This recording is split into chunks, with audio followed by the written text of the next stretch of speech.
সুগ্ৰীৱৰ সৈতে লক্ষ্মণৰ কথোপকথন। সুগ্ৰীৱৰ ডিঙিত সুগন্ধি পুষ্পৰ মালা আছিল। সেই মালা সুগ্ৰীৱে মাটিত পেলাই সিংহাসনৰ পৰা উঠি আহি হাতজোৰ কৰি লক্ষ্মণক স্তব কৰিব ধৰিলে। হে ৰাম, হেৰাইছিল ৰাজ্য পালো ৰামৰ প্ৰসাদে,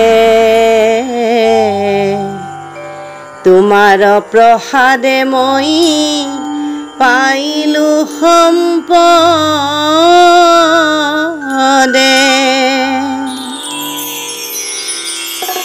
হেন ৰঘুনাথ নিজ বিষ্ণু অৱতাৰ, কাৰ শক্তি সুধিবে ক শ্ৰীৰামৰ ধাৰ।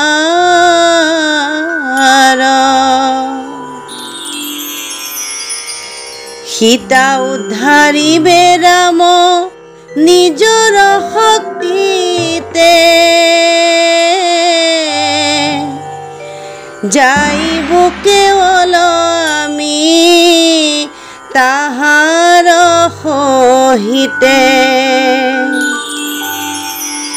নকৰিয়া ৰাম কাৰ্য বহি আছো ঘৰে,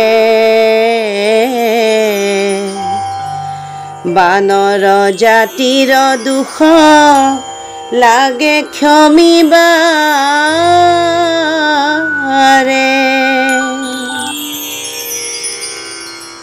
পশু জাতি কপি আমি যত কৰো দুখ,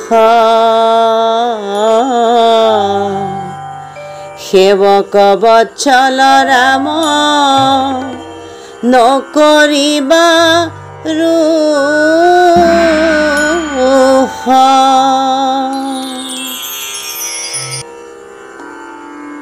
স্তব শুনি লক্ষ্মণে ক'লে, হে সুগ্ৰীৱ ৰাজন, তুমি শুনাচোন, ৰামৰ কাৰ্য কৰি তুমি পুণ্য উপাৰ্জন কৰা।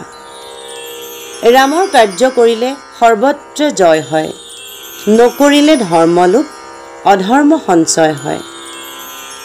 সত্যবাদী হ'লেহে সত্যৰ পালন কৰে। শ্ৰীৰামে নিজেই সত্যৰ পাৰ হৈছে।